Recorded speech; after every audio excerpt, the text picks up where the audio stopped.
Hey folks, welcome back. In this video, we're going to take a look at some things to think about when you're approaching coloring a nighttime scene. And in this particular case, you can see that I've got my inks. I've got the color for the objects and the characters, and I've got a blue color here for the background. So this is the first thing I would say to think about. Try not to use black as a color that denotes nighttime if you can help it. The problem with black is that it just makes everything so much more difficult to see, and it really is devoid of color, so it doesn't really give you any mood. Second step is I want to look at this composition and figure out where the focal point is. In other words, where do I want the viewer to look when they're looking at this composition? And yes, I know that the viewer will look at everything, but I would like to direct the viewer to a specific area of interest within the composition. We have the Incredible Hulk here, and we have two grave diggers. And by the way, these two prompts were derived from the prompt competitions or the prompt challenges that are occurring in the month of October.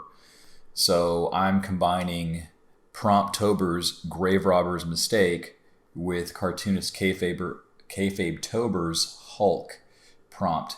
I know I'm going a little bit out of order, but in this particular case, it's kind of fun just to mix and match. You can do these prompts any way you wish. There's no wrong answer. The important thing is you're drawing. So back to what we're working on here. So I've got the scene set up here. It's a nighttime scene. I'm not using black. I want to figure out where the focal point is. Well, if I look at the way this composition is staged, we have what are called leading lines. And I'm just going to use a red line to denote how the eye is moving through to the focal point. And these lines are just indicative of lines that are on the drawings themselves. You can see lines can move in both directions. They're bidirectional. But in this particular case, we have leading lines from the tombstones. I've arranged this. I've given some thought about how I want to organize this composition to reinforce the focal point from a drawing standpoint. That's important. But in this video, we're looking at how color can be used to enhance a focal point as well. So we've got this guy looking down. We've got this guy looking over here. We've got the Hulk looking down. So everything is taking me to the spot where the lantern is, like the gravestone and the lantern. These are the two areas. This is where everything is moving us to. Even the guy's hand is kind of pointing us up to Bruce Banner. So you want to look at the composition, look at the leading lines, and determine from the leading lines where your eye is being drawn to. So everything is kind of moving us here. In fact, we've got leading lines from the actual outlines of the grave itself. Even the grass blades are all pointing us up to our focal point. And that takes some time and some practice and some effort to do, but you can do it. You just have to think before you actually move into adding color. You can add color, but you want to make sure the color is done in a way that accentuates the composition. So that being said, now that we've established the gravestone as the focal point, let's turn off our arrows and let's use our magic wand tool. Looks like the magic wand tool is spilling out into a region that I don't want it to spill into. So I'll just use my lasso tool and I'll simply hold down the Option or the Alt key to subtract from the selection. And then I will add to the selection with the magic wand tool. I guess inside this lantern is also a spot. I'll hit Command J to jump that to its own selection. I'm going to make this light. And I realize I didn't fill the whole thing in, so I'll sample that gray and come back in and add some colors to it. Looks like the gray spilled out. I'll chop that off. So now what we've done here is we notice that because we're using a lighter color, These are all monochromatic variants, right? So we've got, this is a lighter version of blue, darker versions of blue. So you really can't go wrong in a nighttime scene to start off with a monochromatic palette. Let me just remove that. I'll add the back of the tombstone here. I think it helps when you're coloring to examine where the focal point is. Don't just start coloring, but think about where you want the viewer to look. So in this case, I'm just going to add a little bit of thickness to this tombstone by using a darker version of this value that I have for the front of the tombstone. Let's see, let me just go ahead and I want to add a little bit of extra, I want to give a little bit of roundness to that form on the lantern, so I'll just go ahead and draw that in. Forgot to do that earlier. Okay, so now that we've got the focal point established, let's think about how we want the other colors to be placed. We want, based upon the scene and the lighting, so we have explicit lighting. We've got the light from the lantern. I think I'm going to go with kind of a yellowish value for the lantern. And that is going to illuminate the areas that are going to be around the lantern. So part of the grave, the pit, and part of the guys are going to be all, getting that light source. But I'm going to first, before I do that, I'm going to divide my colors into 3 planes: foreground, midground, and background. So obviously we have these rocks or part of a stone gate or something like that. Those are in the foreground. Those are closest to the viewer. So what I'm going to do, I can use the magic wand tool for this, right, to select the foreground elements. And there's going to be some gaps, and that's fine. But I'll go back to my base layer, right? Command J, Command U, and I'm going to make that a little bit darker. And when I do that, it creates a little bit of gap or separation between the foreground elements and the midground elements. So you have to understand foreground, midground, and background. Foreground is basically those areas that are closest to the viewer. And it's important to consider these things because that creates depth within your composition. So we've got this foreground element here, and right away, adding that darker value just pushes us into the midground, which is where all of the action is taking place. We have some elements in the far back that are also in the background, right? So this tombstone over here is in the background. So I will just select it with a lasso tool. And I'm going to make this one dark as well. And the reason for that is because I want the viewer's eyes to be drawn to this area here. So all of the color choices that I make are going to be concentrated in this particular area. I can leave the other colors like the tombstones, etc. I can just leave them as monochromatic variants of whatever this base blue color is. And that's the other thing too. I always examine if the scene has explicit lighting, implicit lighting, which is lighting that you don't see in the composition. I also think about the time of day. So in this case, this is a nighttime scene. All right, so now that I've got that, let's now focus our attention to the characters themselves. And I'm going to use some color for the characters just to give them a little bit of when the light hits it, I want their actual colors to show up for their shirts and their skin, etc. So I'm going to, let me just zoom in here. I'll first tackle the shirt. And this brings me to another technique. If you have cross-hatching, which I do in this composition, we've got cross-hatching, then I have to alternate between using the magic wand tool and the lasso tool. So let me just switch to the lasso tool, hold down the shift key. I'm going to select the shirt. So the magic wand tool is great for enclosed areas, but it's not going to be helpful when you're dealing with really tight areas that you have to make selections around. There's an area that is selected that I don't want to have selected, so I can hold the Option key to remove remove that from the selection. And I'll hold the Shift key to add to my selection. So in this case, I've got the entire shirt selected. So I can go back to the base layer, Control J, Control U. And I don't want these guys to have like super like saturated or vibrant colors. I'm also trying to set a scene where it's a grave scene. So I want it to be a little bit creepy. I don't want the colors to be super bright. I'm trying to create this mood of creepiness. So the colors are going to be less saturated.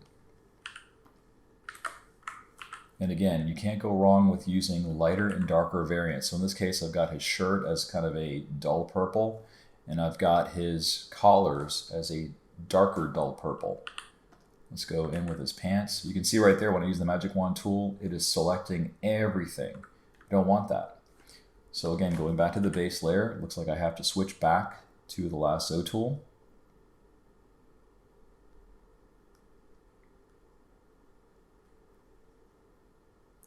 And for long areas like this, sometimes I'll just make a selection and I'll hold the Shift key down just to add to my selection, just to give myself some bearings.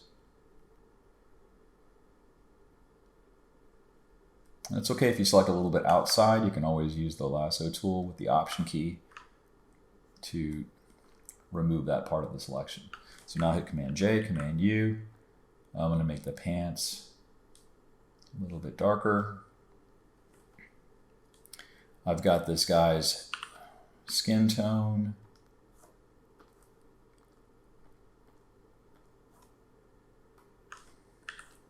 And again, shifting back. He's got a hat. I didn't close the gap on the hat, so I'm just going to have to use the lasso tool to control what I want selected. And again, go back to the base layer, Command J, Command U. I want to give him a lighter skin tone. Again, monochromatic, right? I'm just basically adjusting the lightness. The color itself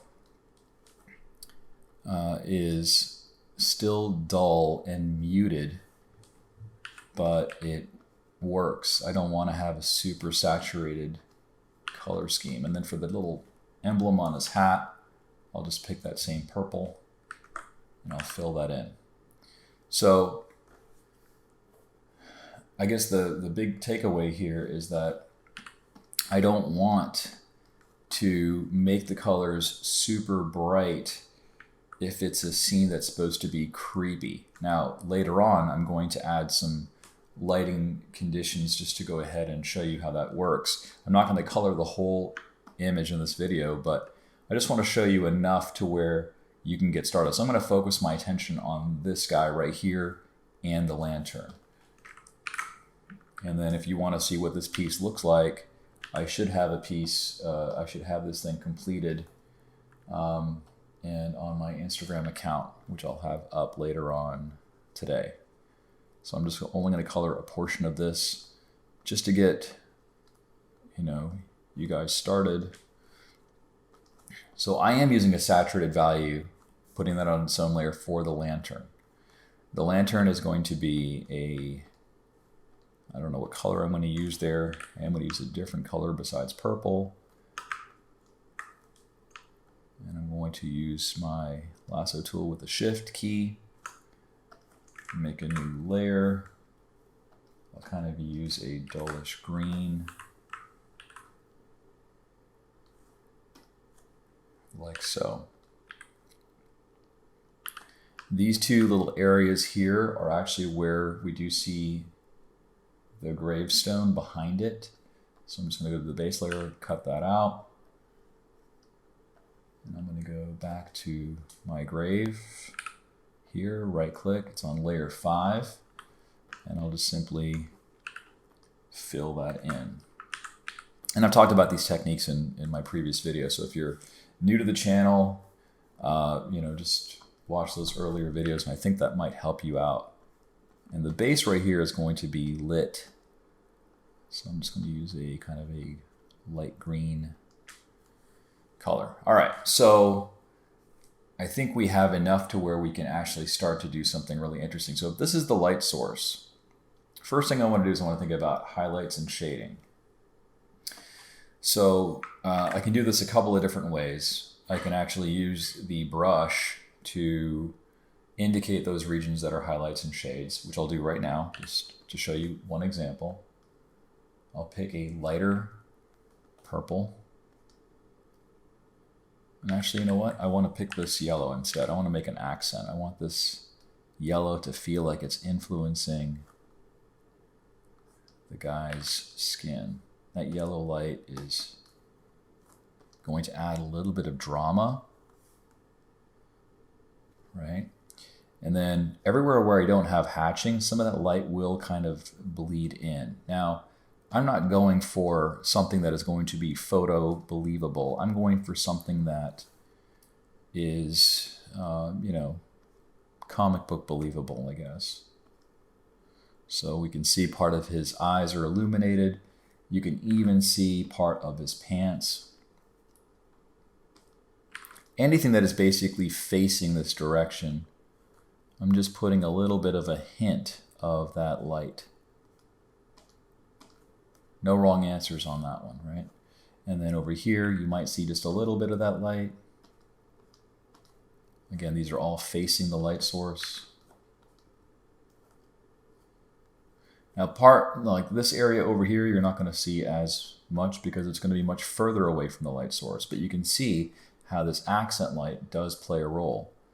And I'll actually even include a little bit of that light inside the cage. That gives it a little bit more drama. So we'll just denote that as an accent layer. I'll make a new layer now. And I want to add some shading. And I'm going to do a different technique. You can use the brush for this as well. But I'm going to select the shirt layer, for example, use the lasso tool, and select just a rough region. Again, holding down the shift key.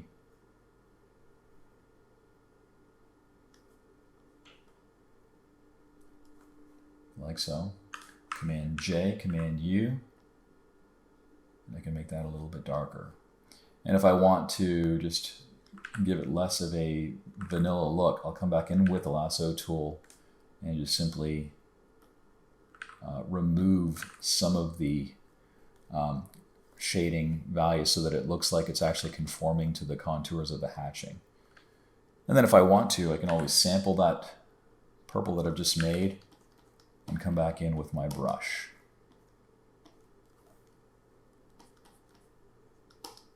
And so you can see that gives it a bit more of an eerie value. All right, let's do the same thing for the pants. So the pants, parts of the pants that we're not really going to see, I'll just use my lasso tool.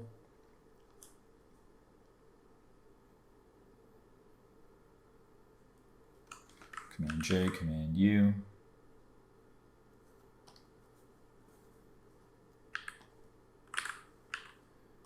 And I'll just color that in. Come back in with a brush, and right away you can see how much of a difference this is creating. Let's just move those two layers all the way up top so that they are going to be near the accent layers. Now this is just simply showing techniques. If you're doing any kind of process work or you're capturing your process work, I've talked about that in previous videos, so go ahead and watch that. This is just simply to share technique. So I'll leave you with the last technique on this video because I don't want it to run too long. Make a new layer. We're going to call this layer illumination, or illumine for short. I'm going to set that to a screen layer. I will use kind of a yellowish color, and I will switch my brush to a soft round pressure opacity brush. So if you go down here under general brushes, soft round pressure opacity and flow, we're going to crank that brush up to about roughly, oh that's good, 280 something ish. And then I'll just come back in and you can see how that light is now having a little bit more of an influence on the setting. So what this is doing is it's creating a sense of mood and atmosphere within this drawing, and it also adds a little bit of dimension. So if you found this video to be useful, please consider giving it a thumbs up so that other folks can find it. And if you like more tips like this, please consider subscribing to the channel. I've had a lot of subscribers lately. Thank you for watching the videos. If you have anything that you would like me to discuss or share some techniques or do some more drawings or what have you, just let me know in the comments below, because I want to make this channel meaningful for those of you that are watching it. As always, thanks for watching. Have a great rest of your week. See ya.